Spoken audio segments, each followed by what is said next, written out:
Okay, I'm just gonna throw it out there. You're gonna have to ignore the state of my skin. I've had a massive breakout and I don't wear makeup all the time, so I'm not gonna cover it up. But yeah, just keeping it real with you. Breakouts like this are perfectly normal. Hello everyone and welcome back to my channel. So today I'm going to be doing my year 12 advice video. I did one of these for year 11 last year and some of you found them really useful, so I've decided to do another one but for year 12. I've just finished year 12 and I'm going into year 13 in September, which is absolutely terrifying, but I'm kind of ready for it, I think. But yeah, I've got written down a few tips that I'm going to share with you of things that I wish I knew or things I think you'll need to know. So tip number one is make sure the subjects you are taking are right for you. This is something you can do now. I would say research into your subjects because the content you learn in A-level is very different than doing the same subject in GCSE. That's what I found personally anyway, especially maths. It is very different than GCSE, and I think you just need to make sure that those subjects you're planning to start in September are going to be ones that you enjoy and will get you on your career destination. Obviously, if you're thinking of doing medicine, you need to make sure that you're doing chemistry and biology. So I would say do your research into what you want to do in the future, or if you don't quite know yet, think of subjects that you think will pair nicely together, so that it will lead you onto a career path. And obviously at the end of the day, they want to be subjects that you enjoy and that you're good at. I feel like GCSEs, you mostly pick them because you enjoy them. You do have to consider how good you are at the subject as well. Sadly, A-levels are very difficult, and if you are struggling with them now, you're going to struggle with them in A-level. Number two is start doing activities to build your personal statements early. When you're just starting year 12, I completely understand university is the last thing on your mind because you just want to focus on your studies then. But I can't stress enough, you need to be doing extra reading and research outside of your lessons. I cannot stress this enough. I wish I started this earlier because I'm now panicking because I haven't even read a single book about my subject. So yes, if you know what course you're doing, try to read around that subject. So I'm planning on doing psychology, so I actually have completed a psychological first aid course, which I can write about in my personal statement. Obviously there's a lot of books out there and academic articles that you should read, because the academic side of your personal statement is about 70 to 80%. And I feel like this isn't exaggerated enough, and it certainly wasn't to me at school. So yes, you need to be doing further research and reading, or even watching a TED Talk about your subject. Number three is work hard from the start and use your frees. Everyone gets so excited about the idea that you won't have a full day. You'll have some lessons where you're in your common room or social areas, and great, like it's cool, you get free time, but they're there for a reason. It's okay to socialize with your friends, maybe one or two frees a week, but all I can say is that A-levels are difficult and you're going to need to work your absolute butt off, and using your frees is a good way to start. I found that it was so useful when I got to March that I'd already started catching up on notes and constantly making revision materials from September because it seemed so natural and I didn't really have to adjust my learning. I just kept doing what I was doing, and I'm telling you now, if you keep on top of your notes and your content and what you're learning now, it will save you so much time and stress. Tip number four is stay out of friendship drama. I wish I had done this from the start. I haven't had much friendship drama, but you're 16 and 17. There's going to be gossip going around school. There's going to be drama. There's going to be people you don't get on with, and you have to just sit back and accept it. Yeah, friendship drama is the least, like, you don't want to be fussing around with that when you need to study.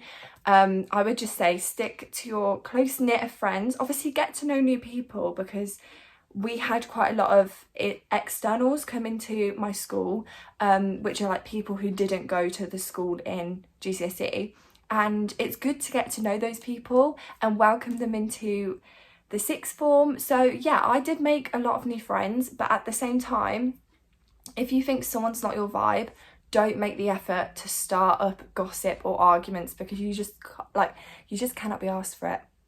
There's no point getting in the drama. Tip number 5 is use your teachers. Now, I'm not even joking. I feel like in A-levels, you cannot be shy to go to your teacher for help, because if you don't understand something in the lesson, you will not understand it when you go away and try and teach it yourself. I'm not even joking. You need to be talking to your teachers. You need to be asking for extra resources, extra help. Even in one of your frees, go and see them and see if they can talk you through something you've done in lesson. Honestly, I wish I did this more at the start. Towards the end, while I was revising mostly for my exams, I was quite active in trying to talk to my teachers.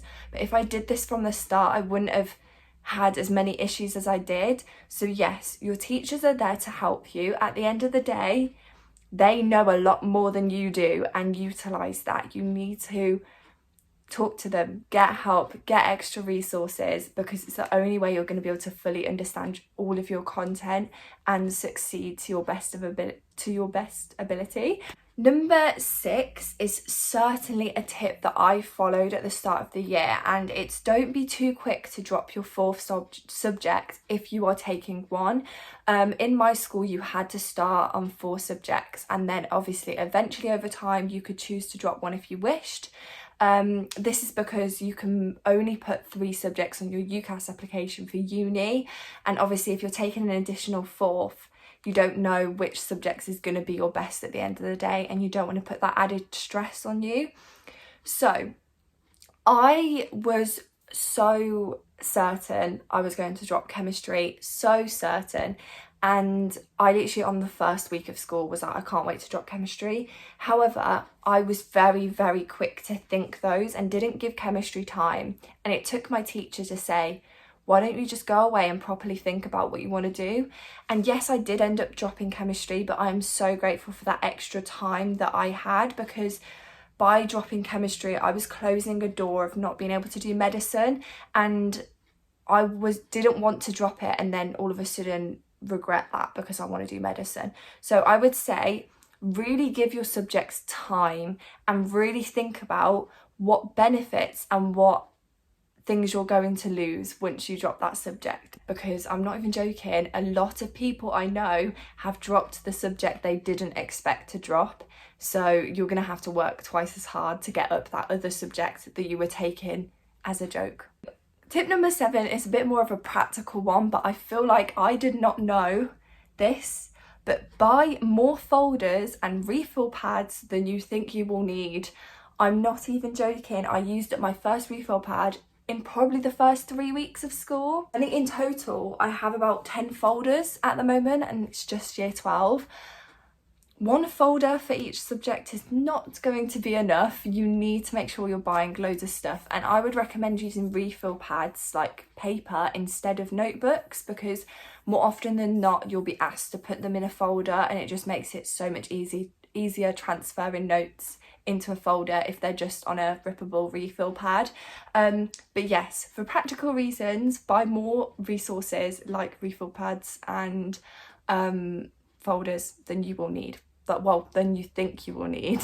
Tip number 8 is use year 12 to learn how to revise.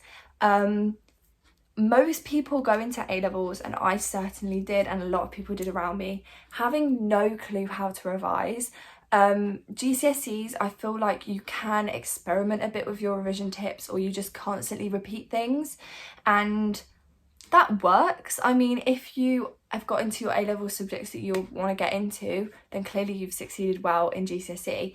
However, A-levels are a lot more difficult, and you do need to start revising a lot more early. However, year 12 is a very, very good way of learning how to revise and using different revision materials. So I've recently started, as you can literally see behind me, I've put flashcards of my psychologists all around my room.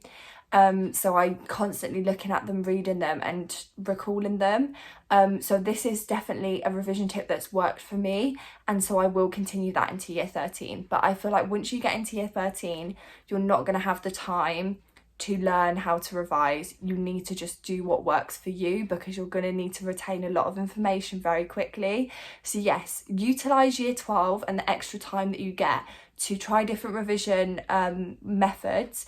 Try mind maps, condensing notes, flashcards, exam questions, anything that you think will help you. You need to try it out in year 12, and if it doesn't work, at least you know that you won't use that in year 13. And my last tip is expect more assessments and tests throughout the year. So I do sciences basically, so I do biology, psychology and maths, and all three of those subjects I had an assessment within lesson probably every 4 weeks, I would say, roughly. In maths specifically, I think I had 12 assessments throughout the whole of year 12, and that's not including my big mocks. So yeah, you will be assessed and tested more frequently, and I think you really should take these seriously. At the end of the day, it's not the end of the world if you don't do well on them, but I would say try your hardest, because what you did get wrong gives you a strong indication of what you need to work on and what you can improve on, which at the end of the day is all you want to be doing to try and get your best grade at the end of year 12 and obviously at the end of year 13. So yeah, expect a lot more assessments and mini tests in lessons, and I do think you should take these a little bit more seriously than you would have done for year 11. But yeah, I think that's everything. I feel like this has been a good short snappy revision tips, not revision tips, year 12 tips video. I really hope it has helped out you guys who are going into year 12 this year. It will be really difficult, but you just need to persevere and keep going and work your hardest, because at the end of the day it's all you can do, and I think if you do that you will get a lot of reward out of it. But yeah, good luck for year 12, and I will see you next time with another video. Bye!